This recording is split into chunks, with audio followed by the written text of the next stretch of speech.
எல்லா போராட்டங்களையும் போலத்தான் எங்கேயோ இருந்த ஒரு கல், யாரோ எரிஞ்ச ஒரு கல் மிகச்சரியாக காவலர்கள் மீது விழுந்தது.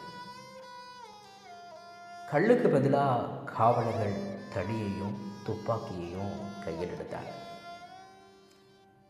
1999 ஜூலை 23 நடந்த இந்த சம்பவம் மாஞ்சோலை தோட்ட தொழிலாளர்கள் தங்களுடைய சம்பளத்தில் 2 ரூபாயை உயர்த்தி கொடுக்கணும் அப்படிங்கிறதுக்காக அரசாங்க அனுமதியோடு திருநெல்வேலியில் கலெக்டர்கிட்ட மனு கொடுக்க ஒரு ஊர்வலமாக வந்தாங்க.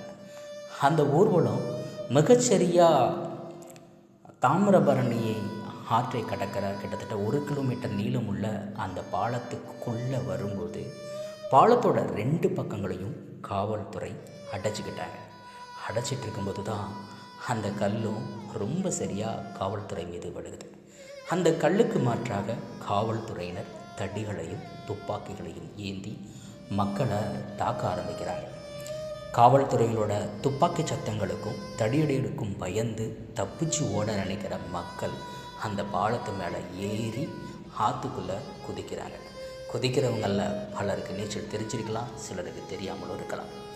தப்பிச்சு ஓட நினச்சவ ஆற்றுக்குள்ளே குதித்து நீச்சல் தெரியாமல் இறந்தவங்க, தப்பிக்க ஓடும்போது மற்றவர்கள் கால்களால் மிதிப்பட்டு இறந்தவங்க, தப்பிச்சு கரையேறி ஓடும்போது ஜாதிய வன்மத்தோடு அருகில் இருக்கிற கிராமங்களை சார்ந்த சில ஜாதி வெறியர்கள் தாக்கிய தாக்குதல்னு இதுவரைக்கும் கணக்கில் 17 பேர் கொல்லப்பட்டதாக இந்த தாமிரபரணி படுகொலை சம்பவத்தை குறிப்பிட்டு அரசாங்கம் கூறுது.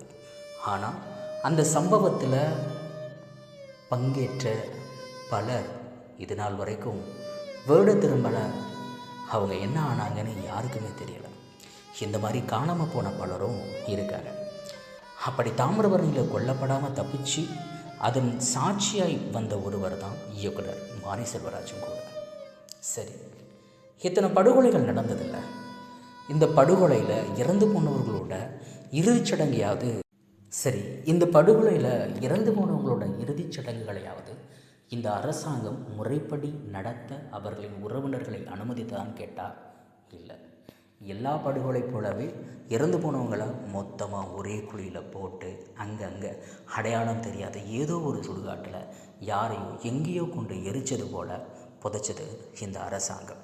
இந்த அரசாங்கம் இறந்தவர்களோட உடலை தொட்டு அழுகிற விஷயத்தை கூட, அழுகிற அந்த எமோஷனல் கனெக்டை கூட அவர்கள் குடும்பத்தினருக்கு தரலைங்கிறது தான் இன்னும் ஒரு சோகம். அரசாங்கமும் சரி அன்றைய அரசியல்வாதிகளும் இந்த மாஞ்சோலை தோட்ட தொழிலாளர்களுக்கு வஞ்சித்ததை